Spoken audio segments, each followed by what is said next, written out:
தொடர்ச்சியான விசுவாச அறிக்கையில கடவுளுடைய படைப்பு பராமரிப்பை பார்த்தோம். கடந்த வாரம் கடவுள் தன்னுடைய சொந்த ஜனங்களிடத்துல எப்படி பராமரிப்பின் செயல்களை செய்கிறார் அப்படின்றத பார்க்குறோம். இப்போ பலவிதமான சோதனைகளை அவர் அனுமதிக்கிறார். அவங்களை தாழ்மைப்படுத்த, அவர்களுக்கு நீதி செய்ய, அவர்கள் கடவுளை சார்ந்திருக்க, அவர்கள் ரட்சிப்பை உணர்ந்து கொள்ள, இதுக்காக பலவிதமாக அவர்களுக்கு பராமரிப்பின் அதிகாரத்தை செயல்படுத்துகிறார். ரெண்டாவது, கடவுளற்ற மக்களுக்கு கடவுள் நீதிபதியா தனது பராமரிப்பை செய்கிறார். இருதயத்தை கடினப்படுத்துகிறார், ஆவிக்குரிய கண்களை தராமல் இருக்கிறார், கிருபையின் கரத்தை எடுத்து போடுகிறார், சாத்தானுடைய வல்லமைக்கு உலகத்தினுடைய சீரழிவுக்கு அவங்களை கைவிட்டு விடுகிறார். இது எல்லாத்தையும் கடவுள் மற்ற மக்களுடைய வாழ்க்கையில செய்கிறான்றதை பார்த்தோம். இறுதியா முழு உலகமும் திருச்சபைக்காக தான் இருக்குது. கடவுளுடைய முழு பராமரிப்பும் அவருடைய ராஜ்யத்துக்காக, இயேசுவினுடைய மகிமைக்காக தான் கடவுள் எல்லாத்தையும் செய்கிறான்றத வசன ஆதாரங்களோட பார்த்தோம். இன்னைக்கு 24வது பக்கத்துல 6வது அதிகாரம், 5 அதிகாரம் பார்த்துருக்குறோம். கிட்டத்தட்ட 32 அதிகாரம் இருக்குது. இன்னைக்கு 6வது அதிகாரம் நம்ம பார்க்க இருக்கிறோம். மனிதனுடைய வீழ்ச்சி, பாவம், அதற்குரிய தண்டனை. முதல் பாராசி. மனிதனுடைய வீழ்ச்சியும் பாவமும் அதற்குரிய தண்டனையும்.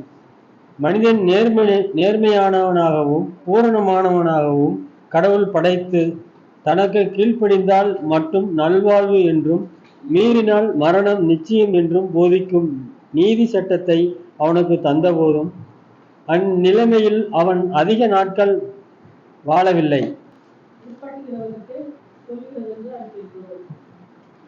போதும். இப்போ இந்த 2 பேராகிராஃப்ல என்ன சொல்ல வராங்க வாசிச்சு நம்ம பார்க்கணும். ஆதாரம்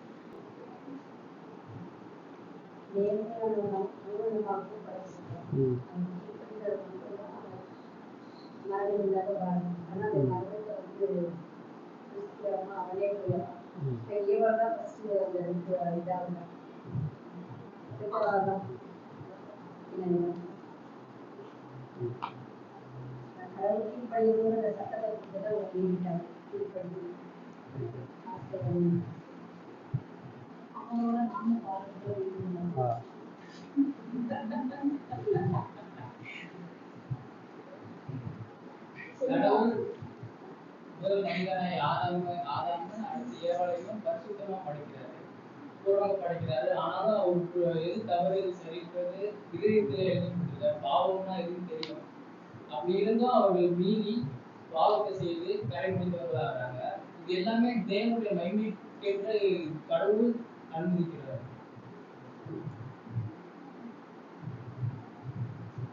முதல் பேராகிராஃப் என்ன சொல்லுதுன்னா, அதை பைபிள் உள்ள அப்படியே அந்த நிகழ்வு தான் சொல்றாங்க. பாவம் எப்படி உலகத்துல வந்ததுன்னு சொல்றாங்க. விசுவாச அறிக்கையில அப்படியே சேர்க்கிறாங்க. எனக்கு தான் அது தெரியுமே, இதான் ஆதியாகமத்தினுடைய முதல் 3 அதிகாரத்தை தான் அவங்க போட்டுக்கிறாங்க. ஏன் நம்ம விசுவாச அறிக்கையில பிரதானமா சொல்றோம்னா, பாவத்தை குறித்த புரிதல் மதத்துக்கு மத வித்தியாசப்படுது. கிறிஸ்துவத்துக்குள்ளேயே இந்த வீழ்ச்சியை நம்புறது. ரோமன் கத்தோலிக்கு என்ன சொல்லுதுன்னா, ஆதாமுடைய பாவம் நான் சுதந்திரிக்கணும்னு சொல்லுது. ஆதாமுடைய பாவத்துக்கு அவன் தான் பொறுப்பாளி. ஏன் கிட்ட ஆதாமோட பாவம் இல்லை, நான் நல்லா தான் பிறக்கிறேன், சமுதாயமும் சூழ்நிலை தான் என்னை பாவம் செய்ய வைக்குது அப்படின்னு ரோமன் கத்தோலிக்கு சொல்லுது. ஒரு சில பெந்தகோஸ்து கூட்டம் என்ன சொல்லுது அப்படின்னு சொன்னா, ஆதாமோட பாவம் என்கிட்ட இருக்குது, ஆனா அந்த பாவம் என்னை அழிக்காதபடி அல்லது அந்த பாவம் என்னை கரப்படுத்தாதபடி நான் பரிசுத்தமா வாழ முடியும்னு நான் சொல்றேன். நான் பாவ வித்து எனக்குள்ள இருக்குது, ஆனா அந்த வித்து நான் நினைச்சா மட்டும்தான் வளரும். எனக்குள்ள இருக்கக்கூடிய பாவ சுபாவத்தை கண்ட்ரோல் பண்ணக்கூடிய சக்தி எனக்குள்ள இருக்குது. அதுதான் உலக மதங்கள்லாம் சொல்லுது. ஒன்று நம்பு. இந்த யோகா தியானம் இதெல்லாம் என்ன சொல்லுது, நீ பாவத்தை ஜெயிக்க முடியும்னு சொல்லுது. பாவம் உனக்கு வீழ்ச்சி கிடையாதுன்னு சொல்லுது. அப்போ நம்ம கிறிஸ்தவ சபைகள்லயே இந்த பாவ வீழ்ச்சியை குறித்த மிக தவறான புரிதல் ஒன்று இருக்குது. ஒன்று, ஆதாம் பாவத்துக்கு என் பாவத்துக்கு சம்மந்தம் இல்லைன்னு சொல்ல முடியாது, நான் சரியாக தான் இருக்கேன். இன்னொன்று, ஆதாமோட பாவம் எனக்குள்ள இருந்தாலும் நான் பாவத்தை ஓனா ஜெயித்து என்னால் வர முடியும். சரிங்களா? நான் ரட்சிப்பை சுதந்திரிப்பதற்கான விசுவாசத்தை பெற முடியும். அதெல்லாம் விசுவாசன்றது என்கிட்ட இருந்து உருவாகிறது. நான் தீர்மானிக்கிறது அப்படின்னா சொல்றாங்க. அதனாலதான் முதல் விஷயத்த தெளிவா என்ன சொல்றாரு, வீழ்ச்சின்றது முதலாவது ஆதாம் ஏவாள் மூலமா முழு உலகத்துக்கு வருது. சரிங்களா? அந்த வீழ்ச்சிக்கு கடவுள் ஒரு பொழுதும் காரணம் கிடையாது. முழுமையா மனிதன் சுய சித்தத்தோடு, அதாவது எவ்வித புற தூண்டுதலும் இன்றி தன்னிச்சையாக, சூழ்நிலை அவனை பாவியா மாத்தல, அந்த சோதனை அவனை பாவம் செய்ய தூண்டல, அவனா வாலண்டியரா துணிகரமா ஆபத்தையும் அழிவையும் தேர்ந்தெடுத்து அவன் செஞ்சான். ஆனா தேவன் அவனுடைய பாவ வீழ்ச்சிய பரிசுத்தத்திலையும் வேகமுடைய கடவுள் தன்னுடைய சுய மகிமைக்கென்று அனுமதிக்க திருவுளம் கொண்டார். ஏன் கடவுள் தடுக்கல? ஏன் நிறுத்தல? ஏன் கடவுள் காப்பாத்தல? கடவுள் ஏற்கனவே கட்டளை கொடுத்துட்டாரு, நீங்க அவர் தடுத்து நிறுத்த வேண்டிய அவசியம் இல்லை. மூணாவது, அவருடைய உலகத்துல அந்த அழிவையும் அந்த வீழ்ச்சியும் கடவுள் ஏன் அனுமதிச்சாருன்னா, அதன் மூலமாகவும் கடவுள் தான் அன்பு எப்படிப்பட்டது, தான் கிருபை எப்படிப்பட்டது, மன்னிப்பு எப்படிப்பட்டதுன்றத மனிதனுக்கு காண்பிக்கணும். இதையே சீர்திருத்த சபையா நீங்கள் நானும் விசுவாசிக்கணும்னு சொன்னா, நான் முதலாவது எப்படிப்பட்ட பாவின்னு தெரியறதுக்கு ஆதாம் எப்படி வீழ்ந்தான்னு எனக்கு தெரியணும். ஆதாம் ஏவாளுடைய வீழ்ச்சி தெரியாம என்கிட்ட இருக்கிற பாவ இருதயத்தினுடைய கொடூரத்தை நான் உணர முடியாது. அடுத்த சந்ததிகள் வரும் பொழுது இந்த வீழ்ச்சியை குறிச்ச தவறான உபதேசத்தை சொல்ல முடியும். வரலாறு தோறும் இந்த உபதேசம் உடைக்கப்பட்டிருக்கிறது. இன்னைக்கு ஏன் சபை மனிதனை பிரதானப்படுத்தி போயிருச்சு? மனிதனுடைய ஆசை, மனிதனுடைய விருப்பம், மனிதனுடைய கஷ்டத்தை ஏன் பிரதானப்படுத்தி போயிருச்சுன்னா, இந்த வீழ்ச்சியை குறித்த தவறான புரிதல். மனுஷன் பாவத்துக்கு செத்து இல்லை, அவன் பாவத்தால கரபடைஞ்சிருக்கிறான்னு ஒரு கூட்டம் சொல்லுது. அதாவது பிறவி அடிமைகள் புத்தகத்தை வாசிங்கன்னா தெரியும். எராஸ்மஸ் அங்க என்ன சொல்றாருன்னா, அந்த நல்ல சமாரியன் ஸ்டோரியில அவர் சொல்றாரு, ஒரு சமாரியன் குற்றுயிரும் குலையுருமா கிடக்குறான். அவனுக்கு உயிர் இருக்குது, பேச முடியும், சிந்திக்க முடியும், எல்லாம் பண்ண முடியும். ஆனா அவனால எந்திரிச்சு நடக்க முடியாது. அதுக்குதான் இயேசு தேவை. இயேசு அந்த சவாரியனை குணப்படுத்தின மாதிரி சுகப்படுத்தணும். பாவம் நிறைந்த உலகத்தை பலப்படுத்துவதற்கும் சரிப்படுத்துவதற்கும் தான் இயேசு வந்தார் அப்படின்னு சொல்றாங்க. அவர் சரிப்படுத்த வரல, அவர் சீர்படுத்த வரல, அவர் உயிர்ப்பிக்க வந்தார். செத்து போன எலும்புகளுக்கு உயிரடைய கொடுக்க வந்தார். அதுதான் நமக்கு சரியா. என்னால ஒரு நல்லது செய்ய முடியாது. அதான் ரெண்டாவதுல சொல்லுது. முதல் பேராகிராஃப் எப்படி வீழ்ந்து போனோம்னு சொல்லுது, பாவம் எப்படி வந்துச்சுன்னு சொல்லுது. ரெண்டாவது பேராகிராஃப் பாவம் எனக்கு என்னென்ன விளைவுகளை ஏற்படுத்துச்சு. ஏன்னா எல்லா மதத்தையும் பாவம் இருக்குன்றான். ஒரு முஸ்லீம் ஆமா நான் பாவின்றான், ஒரு இந்து ஆமா நான் பாவின்றான். ஆனா எக்ஸ்பிளைன் பண்ண சொல்லுங்க, எப்படி பாவி? உன் பாவத்தை குறித்து நீ என்ன உணர்ந்திருக்குன்னு சொல்லுங்க. நான் தண்ணி அடிக்கிறேன், நான் போதைக்கு அடிமையாக இருக்கிறேன், நான் பணாசு பிடிச்சோம், இதுதான் என் பாவம் சொல்லலாம். வெளிப்பிரகாரமான செயல்களையும் சமுதாய விஷயங்களும் தான் பாவம் சொல்லணும். பாவம் முதல்ல கடவுளோடு இருந்த ஐக்கியத்தையும் நேர்மையும் பிரிச்சிருச்சுன்னு நான் சொல்ல முடியாது.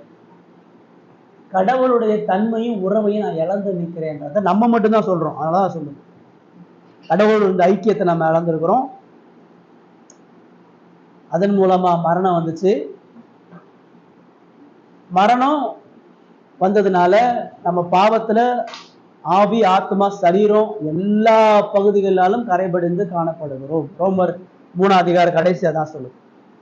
அவங்களுடைய நாவுல பாம்பின் விஷம் இருக்குது, அவங்களுடைய பார்வை சரியில்லை, அவங்களுடைய வழி சரியில்லை, அவங்க சிந்தனை சரியில்லை, அவங்களுடைய கடவுள் இழிவான இச்சை துரோகங்களுக்கு ஒப்பு கொடுத்தார்.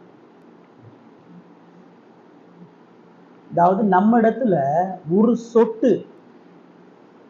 சொட்டு நல்ல குணங்கள் உங்ககிட்ட இருந்துச்சுன்னா வேஸ்ட் இந்த பூமிக்கு வர வேண்டிய அவசியமே இல்லை.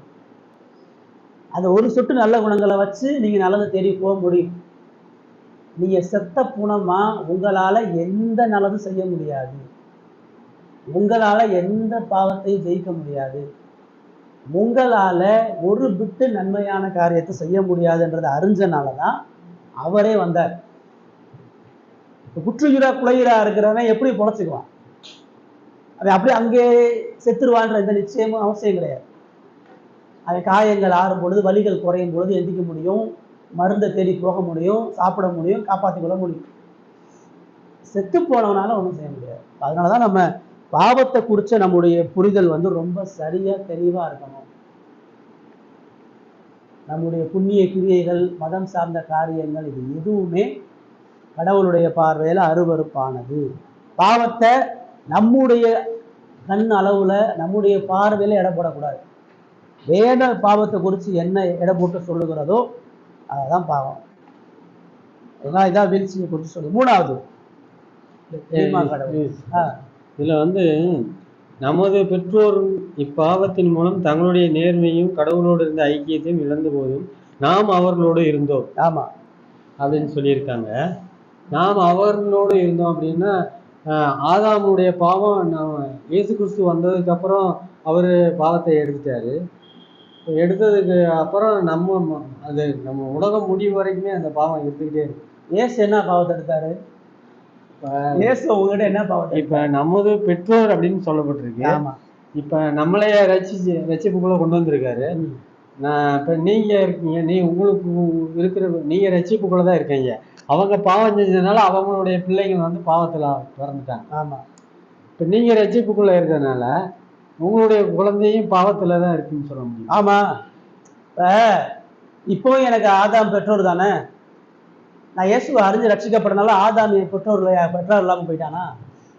இன்னமும் ஆதாம் தானே என் முப்பாட்டேன், ஏவாள் தானே என் பாட்டி. அதை எடுத்து போடவே முடியாது. அவர்ல இருந்து நம்ம பிரிச்சு எடுக்கப்பட்டோம்ல. எதுல இருக்கு?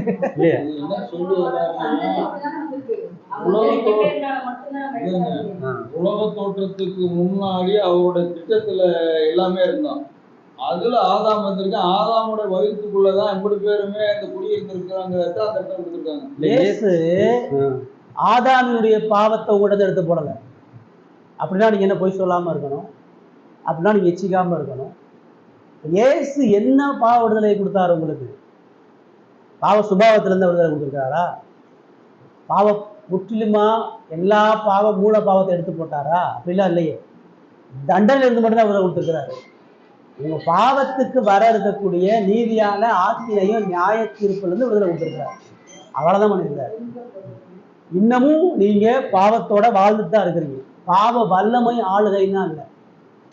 பாவத்தை கண்ட்ரோல் பண்ணி அந்த பாவம் உங்களை அதிகாரம் செலுத்த முடியாதபடி வாழக்கூடிய பலனை ஆவியின் மூலமா கொடுக்குறாரு.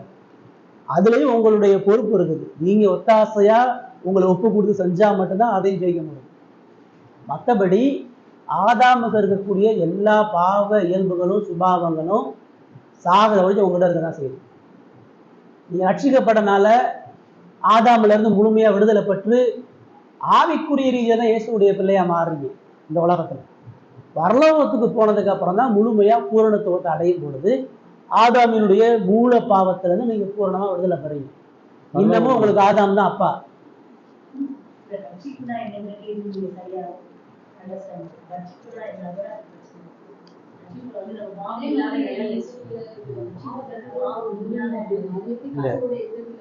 பாவம் இல்லாத நிலை இல்லை. ஆவியானவர் துணைன்னு சொன்ன இல்ல, ஆவியானவர் துணையோட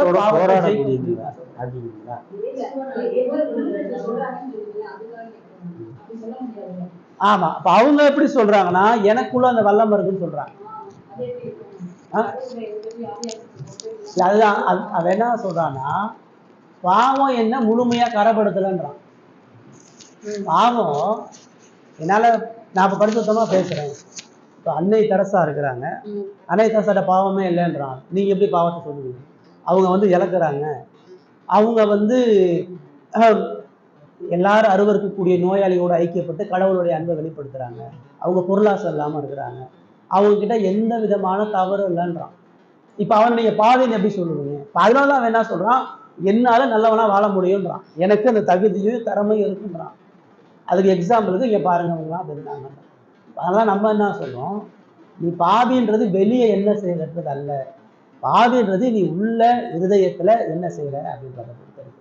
உன்னுடைய உள்ளான இருதயத்துல இன்னமும் கடவுளுக்கு எதிரான கலகமும் சுபாவமும் இருக்குது. அதுல நீ பாவியாக இருக்க.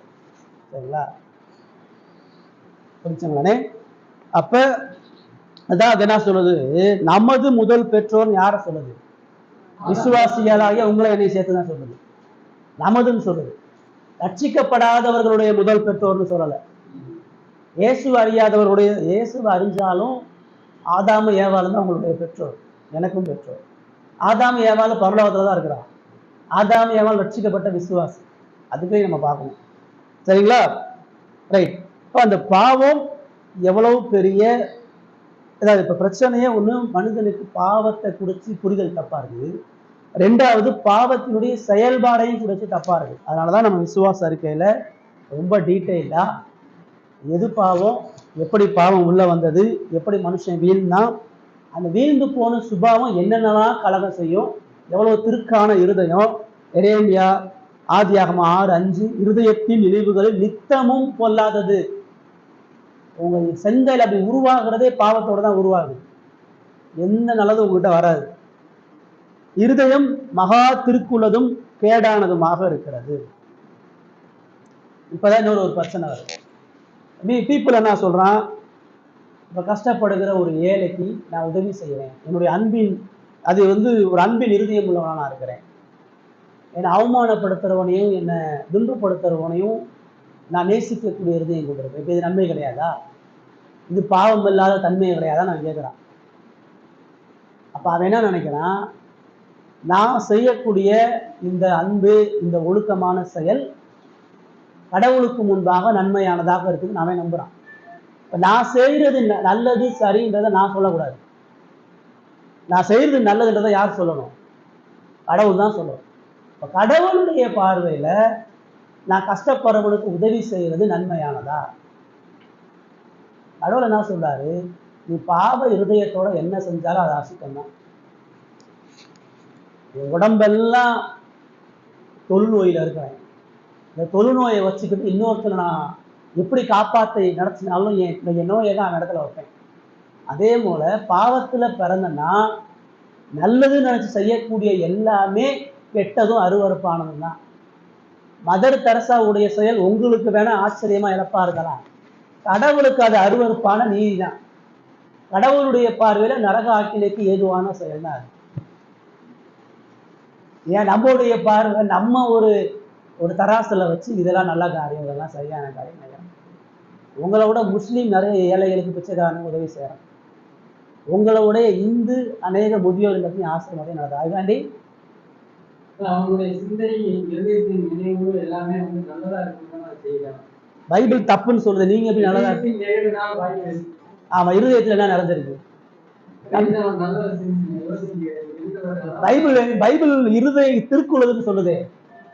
அவனுடைய இருதயத்தின் தோற்றம் நித்தமும் பொல்லாதுன்னு பைபிள் சொல்லுது. அப்ப அவனுடைய இருதயம் நல்லது, நீங்க எப்படி சொல்றீங்க? அதுல இன்னொரு விஷயம் நீங்க புரிஞ்சுக்கோங்க, அவன் செஞ்சுட்டு எல்லாம் கடவுளுக்காக மகிமைக்காக தான் அவன் செய்யறான்.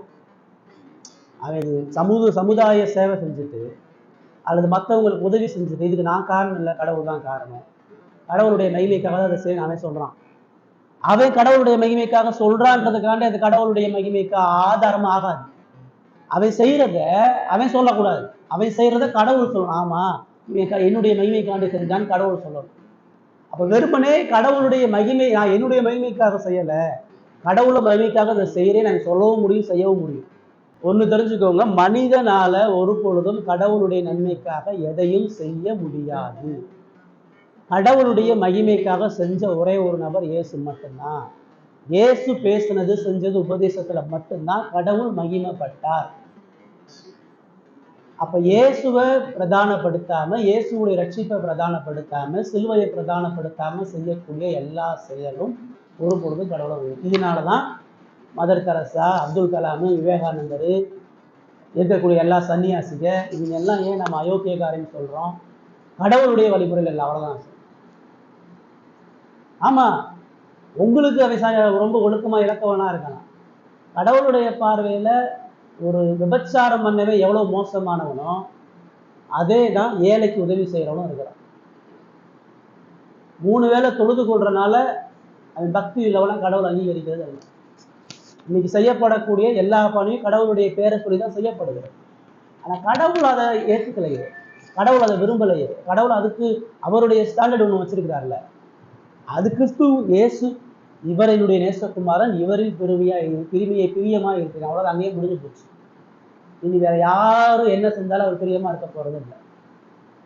நீங்க என்ன நல்லது பண்ணாலும் பாவ சுபாவத்தோட தான் பண்றீங்க, அதனால ஒருபொழுதும் ஏற்றுக்கொள்ளப்படாது. என்னங்க வீடியோ போயிட்டு இருக்கு, என்னங்க வீடியோ போயிட்டு இருக்குன்னு நல்ல செய்தியா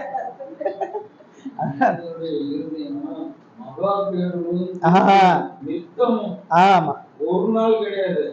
அவன் ஈர பலன் வந்து ஒரு தடவை செஞ்சிடறான், மற்ற தடவை அவனுக்குள்ள இருக்கும் அப்படிங்கிறத நித்தமும்னு ஒரு நித்தம்ன்றது ஒண்ணு, இருதயத்தின் நினைவுகளின் தோற்றம். நீங்க கொஞ்சம் நல்லா நினைச்சு கொஞ்சம் தப்பா நினைக்க முடியாது. நீங்க நினைக்கிறது எல்லாமே தப்பு தான். உங்க இருதயத்துல என்ன தோணுதோ அது எல்லாமே தப்பு தான் அப்படின்னு வேதம் சொல்லுது. சரிங்களா? அவன் நல்ல இருதயத்தோட பண்ணா எவனுக்குமே அந்த இருதயம் கிடையாது. இதெல்லாம் கேட்கும்போது ஏற்றுக்கொள்ளும்போது நம்ம என்ன தாழ்வுபடுத்திக்கணும், அதை வந்து கேசப்படுத்தி பண்ணிக்கணும்னா நம்ம இவ்வளவு பெரிய பாவியா இருக்குமே, இந்த பாவம் நமக்குள்ள இருக்கு அப்படின்றத உருவாக்கிட்டோம் அப்படின்னா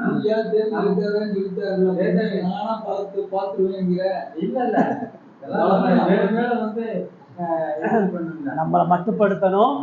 இயேசுவினுடைய பரிகார பலி எவ்வளவு பெருசுன்னு பார்க்கணும். இயேசு எப்படிப்பட்ட பாவத்தை சுமந்தாருன்னு பார்க்கணும், எவ்வளவு பெரிய காரியம் செஞ்சான்னு பார்க்கணும். சரிங்களா? மூணாவது விஷயம், கடவுளின் நியமனத்தால் முதல் மனித ஜோடியை எல்லா மனித இனத்திற்கும் ஆதாரமாகவும் அதன் பிரதிநிதிகளாகவும் இருந்தார்கள். எல்லா பாவத்திற்கும் மூல காரணமே அவங்கதான் அப்படின்னு குறிப்பிட்ட இருக்கு. ஆமா அது வந்து நான் இதுக்கு முன்னாடியே யோசிச்சேன்.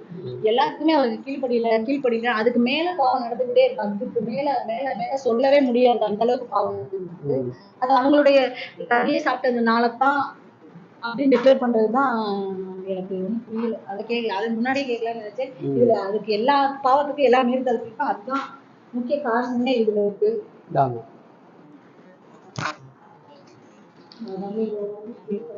அந்த ஒரு பாவத்தின் விளைவு வந்து இயேசு கிறிஸ்து நம்ம விட்டார், அவரை விட்டார். அவரை விட்டதில்லை, நம்மளும் அவருடைய விட்டா அவருடைய பாவத்துல இருந்தனால நம்மளும் அந்த பாவம் இயல்புதான் செஞ்சுட்டு இருக்கோம். ஆனா நம்ம வந்து இயேசு கிறிஸ்து நமக்காக ரத்தம் செஞ்சான்னு அந்த இதை ஏற்றுக்கொண்டனால நம்மளுடைய பாவம் நீக்கப்படுது. ஆனா அதனால நான் வந்து பாவமே செய்யாம செஞ்சுட்டு தான் இருக்கிறேன். நான் ஒவ்வொரு நாளும் நான் கடவுள்கிட்ட மன்னிப்பை கேட்கும்போது எனக்கு அவர் அதை கொடுத்து அவருடைய அழைப்புல என்னை வச்சிருக்கிறாரு. நம்ம அன்ன வரைக்குமே நான் பாவம் செஞ்சுட்டு தான் இருக்கேன். அது எனக்கு நல்லா தெரியும். செய்யக்கூடாதுன்னு நினைச்சாலும் செஞ்சுடுவோம், பேசக்கூடாதுன்னு நினைச்சாலும் பேசிடுவோம். ஆனால் ஒவ்வொரு நாளும் அவர்கிட்ட மன்னிப்பு கேட்கும்போது அவருடைய ரத்தம் என்னை மன்னிக்கும். அவர் எனக்காக மன்னிப்பு கேட்கும்போது அவருடைய இடத்துல நான் இருப்பேன்னு நம்புறேன். இந்த ஒரு பாவம்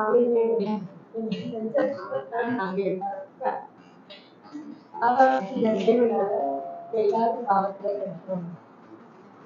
நியாய தீர்ப்பு நாள்ல கடவுள் நியாயம் தீர்க்கிறார். நான் சொல்றேன், அவன் பாவத்தை அவன் பாவத்தை எதுக்கு என் மேல வச்சீங்க? நீ என்ன பாவம் இல்லாம வச்சு சோதிச்சு பாருங்க. நான் அவன மாதிரிலாம் கொடுக்க மாட்டேன். அவரோட வித்துதானே என்னன்னாலும் அதுல பாவம் இல்லைன்னு சொல்ல முடியாதுல்ல. அவரோட ஜீன் தானே எனக்கும் இருக்கு. அது வந்து பாவம் இல்லாம போகாதுல்ல. நீங்க குற்றம் பண்ணிட்டீங்க, உங்க குடும்பத்தையே தூக்கி நான் ஜெயில வச்சிட முடியுமா? உங்க பிள்ளை, உங்க பேரன் எல்லாரையும் நீங்க பண்ண உங்களால சொல்லுவாங்கல்ல, இவளோட பிள்ளைதான், இது இந்த பாவியோட பிள்ளைதான், இந்த பாவி செஞ்சவதான் இவ பிள்ளைதான் அப்படின்னு சொல்லலாம். தண்டனை கொடுத்துடலாமா? தண்டனை கொடுக்க மாட்டாங்க. அப்ப ஆதாம் செஞ்ச பாவத்துக்கு நமக்கு எதுக்கு தண்டனை? என்னைக்கோ எவ்வளவு செஞ்ச பாவத்துக்கு நான் எதுக்கு தண்டிக்கப்படணும்? அந்த ஜீன்ல தான் நான் வந்திருக்கிறேன். அந்த பாவம் தான் எனக்கு இல்ல, அந்த ஜீன்லயே வந்திருக்கேன். இன்னொன்னு நான் பாவம் செஞ்சுட்டு இருக்கிறேன், அதனால எனக்கு மன்னிப்பு நான் கேட்டுட்டு இருக்கிறேன். இப்ப அந்த ஜீன் இருக்கிறனால நான் பாவம் செய்யறேன். அந்த மூல பாவம் ஒண்ணு இல்லைன்னா நான் எதுக்கு பாவம் செய்யறேன்? அவன் பாவத்தை எதுக்கு ஏன்ட்ட கொடுத்தாரு? அந்த பாவம் தான் மீறினதுதான். அவர் கட்டளையை மீறினாரு. அவருடைய ஜீன் தானே நாங்க பிறந்தோம். எங்களுக்கும் அந்த பாவம் வித்து இருந்துகிட்டு தானே இருக்கு. எங்களுக்கு போகல இல்ல, எங்களுக்கு இன்னொரு மனுஷனை வந்து கொடுக்கல இல்ல ஆண்டவர். அதுக்குதான் இன்னொரு மனுஷனை கொடுத்து பாவத்தை மன்னிக்கிறதுக்கு ரத்தம் சிந்தி என்னுடைய தேவன் என்னைய மீட்டாரு.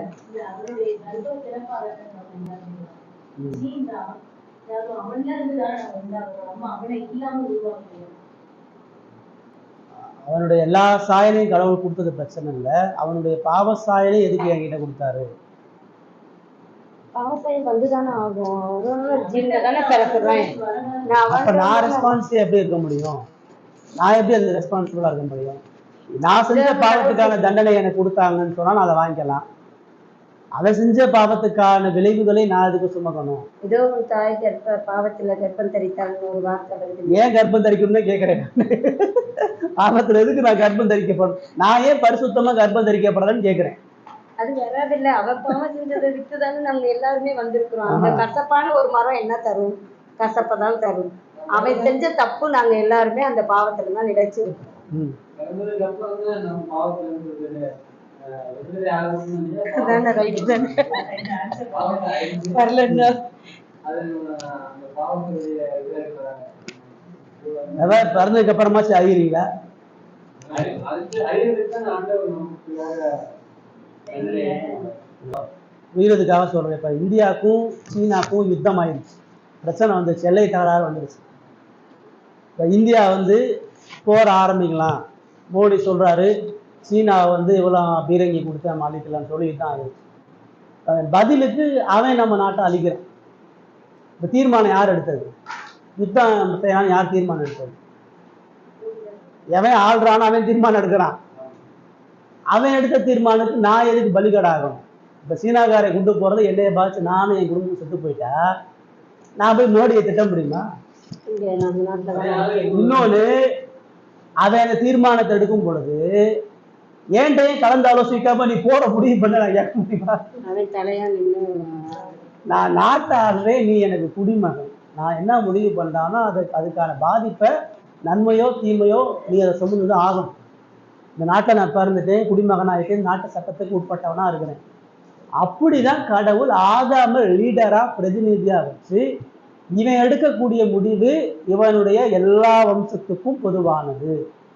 இப்ப நாய் தீர்ப்பு நாள்ல போய் அவன் பாவத்தை எதுக்கு நான் சுமந்தேன் அப்படின்னு சொன்னா, அவன் மூலமாக நீ பிறக்கப்பட்டிருக்கிற உன்னுடைய பிரதிநிதியாக அவன் நின்றுக்கிறான்.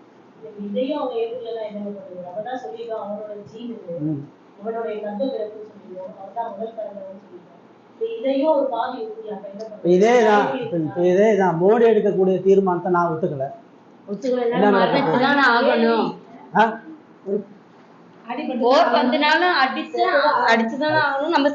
அதே பதில் தான் அங்கேயுமே.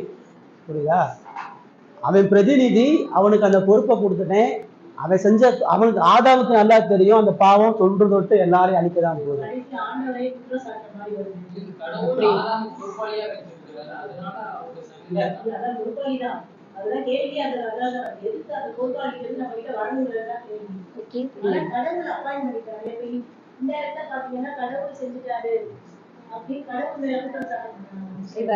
வராதுல்ல. இப்ப அதான் ரொம்ப எளிமையா நம்ம புரிந்து கொள்றதுக்கு சொன்னேன். மோடி எடுத்த தீர்மானத்துக்கு நான் உட்படுறேன்.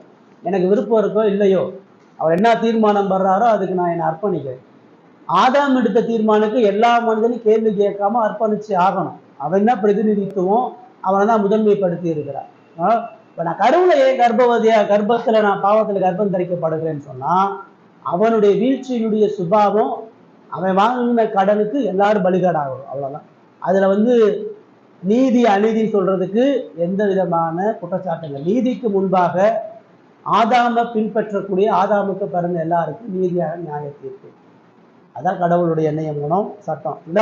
அது அதோட சேர்ந்து மாத்திரம் சொல்லல, கடவுளுடைய கோபாக்கியின் பிள்ளையா, மரணத்துக்கு உட்பட்டவர்களா, கிறிஸ்துவினுடைய மீட்பை தவிர வேற எந்த விதமான வழியும் இல்லாம எல்லா விதமான பிம்பங்களுக்கும் நாம உட்பட்டு வருகிறோம். எபேசியர், ரோமர் 6, எபிரேயர் 2, தெசலோனிக்கேயர், இதெல்லாம் ஒட்டு மொத்தமா மனுஷன் கருவுல உண்டாகும் பொழுதே பாவத்தோட தான் இருக்கிறான்னு சொல்லி. கருவுல மூளை இருக்காது, கருவுல கைகால் இருக்காது, கருவுல வளர்ச்சியே இருக்காது. ஒரே ஒரு சிறிய உயிர் தான். ஆனா அந்த உயிரே நித்திய நரக ஆக்கினைக்கு ஏதுவானதாக இருக்கிறது. 3 மாசத்துல கரு கலைஞ்சிருது, 6 மாசத்துல கரு கலைஞ்சிருது. கடவுள் அதே நரகத்துல தான் போடுறாரு, தானாலாம் போல. எப்போ ஒரு உயிர் உண்டாகுதோ அப்பயே அது ஆத்மாவை அடையுது. என்ன பிபிக்கல் எக்ஸாம்? கருவுல வருகிற குழந்தை மனிதனாக எண்ணப்படுகிறதா இல்லையா? ஒரு உயிர் தான், ஆ ஒரு உயிர் தான். ஆனா அது வந்து பாடி ஷேப் என்ன கிடையாது. அவசியமே இல்லையே, அவசியமே இல்லையே. பாடி ஷேப் இருக்க ஒரு உயிருக்கு, ஒரு ஆத்மாவுக்கு பாடி ஷேப் இருக்கன்ற அவசியமா?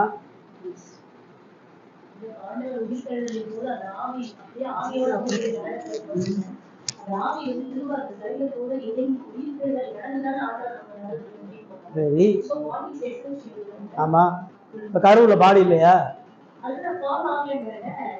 ஃபார்ம் ஆகுதுன்றதெல்லாம் விஷயம் இல்லை. ஒரு விட்டு இருந்தாலும் பாடி பாடி தான். ஒரு உயிர் கருவை நீ பார்க்க முடியக்கூடிய அளவுக்கு பார்வைக்குள்ளாக வந்துருச்சுனாலே அதுக்கு சரீரம் இருக்குன்னு அர்த்தம். அது கண்ணா இருக்குதோ, மூக்கா இருக்குதோ, ஒரு சின்ன புள்ளியா இருக்குதோ அல்ல, அது சரீரம் தானே. நீ வெறும் ஸ்பிரிச்சுவலா மட்டுமா கருவை பார்க்க போற? கரு வெறும் ஆத்மாவை மட்டுமா இருக்க போறா? அதுவும் சரீரமும் ஆத்மாவும் கொண்டுதான் இருக்கு. அது வளருது, அரைகுறையா வளருது, குறைவா வளருதுன்றதெல்லாம் கிடையாது. உரப்பிரசவத்துல பிறந்தாலும் 3 மாசத்துல பிறந்தாலும் 6 மாசத்துல பிறந்தாலும்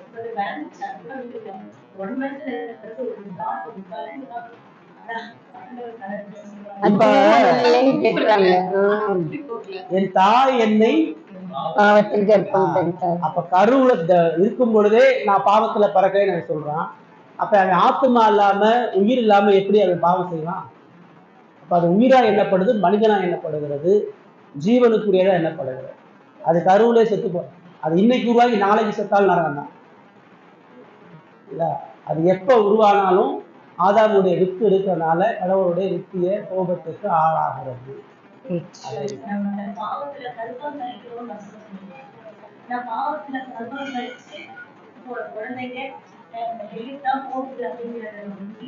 வேற எப்படி கடவுளை போய் பாவம் செய்யற ஆத்மா சாகவே சாகும்ல? பாவத்துல பிறக்கிற ஆத்மா சாகதானே செய்யும். அப்புறம் கடவுளை எப்படி காப்பாத்துவாரு? கருவுல பாவத்தோட தானமா இருக்குது. கருவுல பாவத்தோட தானே இருக்குது. வந்த ஒரு ஜீவன் அது மனம் திரும்பி இயேசு கிறிஸ்துவை விசுவாசித்த பின்னாடி அது புரியுதா?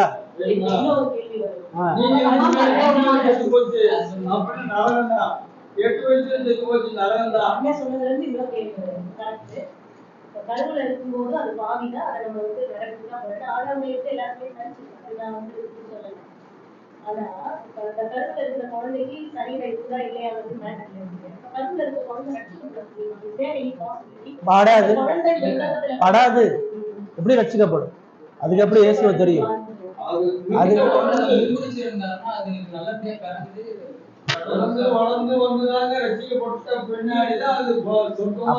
எந்த இடத்துல எந்த விதமா நீ செத்தாலும் இயேசு கிறிஸ்துவ அறியலைன்னா உனக்கு நரகம் தான். புரிஞ்சு போச்சு. அதை ஆராயறதுக்கு நமக்கு தேவையில்லை.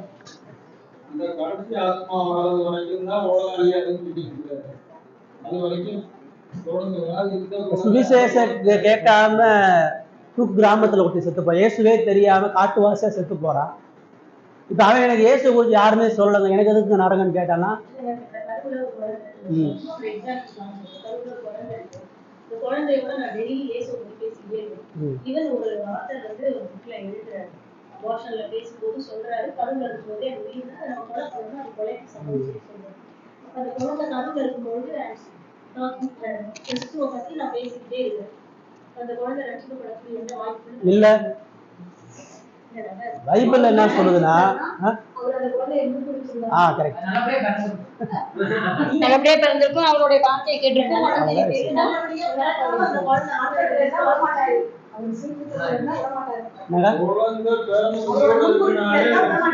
ஒருத்தன் சிலுவையில கடைசி நிமிஷத்துல ரசிக்கப்பட்டான். அவன் ஞானஸ்தானம் எடுக்கல, அவன் கடவுளை பார்க்கல, அவன் சத்தியம் கேட்கல, எதுவும் செய்யல. திருட்டு பையன், அவனுக்கு கடைசி நேரத்துல கடவுள் கொடுத்தாரு, அவன் ரசிக்கப்பட்டான். அது மாதிரி இது எல்லாருக்குமே எல்லாம் கிடைக்கும்னு சொல்ல முடியாது. அவருடைய அழைப்பு இல்லாம, அவருடைய இது இல்லாம யாரும் வர முடியாது. அப்பா சொன்ன மாதிரி கல்யாணம் எதுவுமே எதுவுமே கிடையாது. குழந்தைக்குமே உணவும் எதுவுமே தேவையில்லை. அது ஒரு உயிர் தானே. இதே அதையும் போட்டு கொள்ளப்பாரு.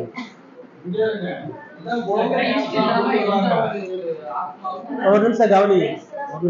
ரட்சிப்புனா முன் குறிக்கப்பட்ட மனுஷன் சுவிசேஷத்தை கேட்டு அழைக்கப்பட்டு தன்னை பாவியில் மருந்து இயேசு ரட்சகர்னு உணர்ந்து நித்திய ராஜ்யத்தை நம்பி அந்த நித்திய ராஜ்யத்துக்கான விசுவாசத்தை உறுதியா பற்றி கொள்றது தான் ரட்சிப்பு. முன்குறிக்கப்பட்ட குழந்தைக்கு கடவுள் அழைப்பு கொடுக்காம போக மாட்டார். அழைத்த குழந்தைய கடவுள் பாவத்தை சுட்டி காட்டாம போக மாட்டார். பாவத்தை சுட்டி காட்டி மனம் திரும்பதை சொல்லி இயேசுனுடைய சிலுவை மரணத்தை சொல்லி நித்திய ராஜ்யத்துக்குரிய பலாபலன்களை சொல்லாம கடவுள் விட மாட்டாரு. இதுல எதை கடவுள் நிறுத்தினாலும் அவருடைய ரட்சிப்பு பூரணமா செயல்படான்னு அர்த்தம்.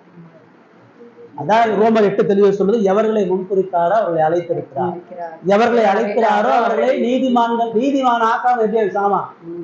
அவன் எப்படி கருவுல சாவான்? அவன் எப்படி நடுவுல பைத்தியம் கொடுத்து சாவான்? அவனுடைய வாழ்க்கை விசுவாசம் எல்லாமே எப்படி போகும்? நீதிமான்கள் ஆக்கினவர்களை மகிமைப்படுத்தியும் இருக்கிறார். குமாரனை விசுவாசிக்கிறவனுக்கு நித்திய ஜீவன் உண்டு. கருவுல எப்படி விசுவாசிக்கும்? 3 வயசுல எப்படி விசுவாசிக்கும்? அது எப்ப வளர்ந்து நான் பாவத்தில் விழுந்திருக்கிறேன், இயேசுடைய சிலுவை மரணத்தினால எனக்கு ரட்சிப்பு உண்டுன்றது அது எப்ப நம்புதோ அன்னைக்கு தான் அது ரட்சிக்கப்பட்டு பரவாயில்ல. அது வரைக்கும் நம்ம சொல்ல முடியாது. பிறக்கும் போதே மனநோயாளியா பறக்கிறாங்க, பிறக்கும் போதே மன வளர்ச்சி குறைந்து பறக்கிறாங்க. யாரா இருந்தாலும் கடவுள் அவனுக்கு மனம் திரும்புதலே விசுவாசத்தையும் அவனை முன் குறிச்சிருந்தா கொடுப்பார். அவன் விசுவாசிச்சானா பரலோகம் போவான், இல்லைன்னா கிடையாது. அவ்வளவுதான். அந்த லாஸ்ட் பாயிண்டோட முடியுது. கடைசி பாயிண்ட் மட்டும் வாசலாம். 5வது பாயிண்ட் சில கடவுள் வாசம்.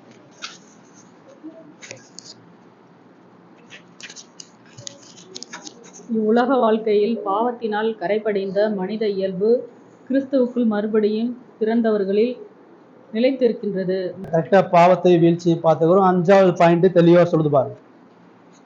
பாவத்தினால கரைபடைந்த இயல்பு நாம் மறுபடியும் பிறந்தவர்களா இருந்தாலும் தொடர்ந்து இருக்குது. நான் மறுபடியும் பிறந்தாலும் என்னுடைய சுபாவம் பாவத்துல இருக்குது. இந்த கரைபடைந்த இயல்பு மன்னிக்கப்பட்டிருக்கிறது. பலனற்ற நிலையில இருந்து கொண்டு வரப்பட்டிருந்தாலும் அதனுடைய அனைத்து ஆற்றல்களும் மெய்யாகவும் முழுமையாகவும் பாவத்தன்மை உடையவை. அப்படின்னா என்ன அர்த்தம்? ஒரு விசுவாசி இயேசுவால ரட்சிக்கப்பட்ட பொழுதும் எப்பேற்பட்ட பாவத்தையும் செய்யக்கூடியவனாதான் இருக்கிறான்னு சொல்லு.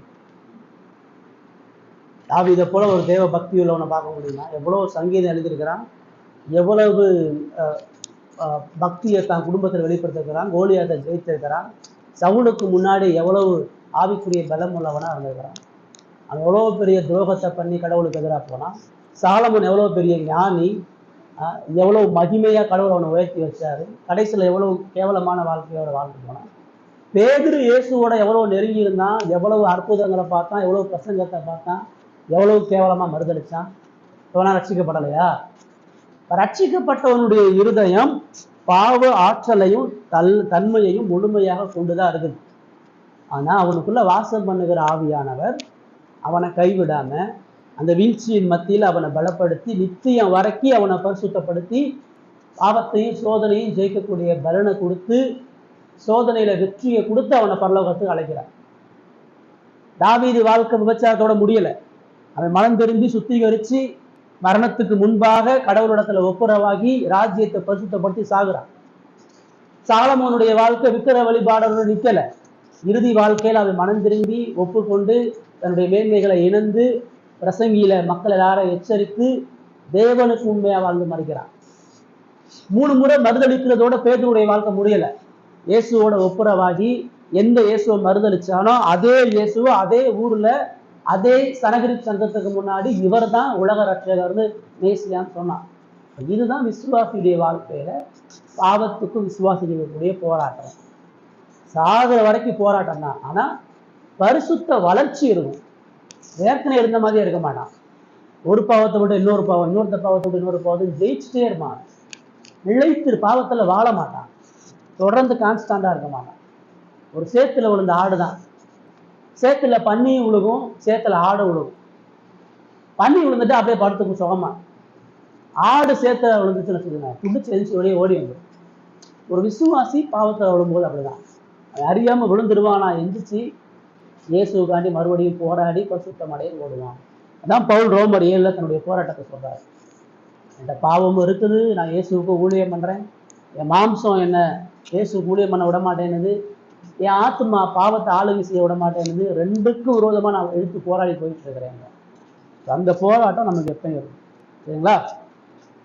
ரைட். தொடர்ந்து பாவத்தினுடைய வீழ்ச்சி, பாவத்தினுடைய விளைவுகள் இதெல்லாத்தையும் விட்டு நம்மளை ஞானமா உணர்ந்து கிறிஸ்துவ விசுவாசங்களை ஜெபம் பண்ண காலை பண்ணி ஜெபம் பண்ணணும்.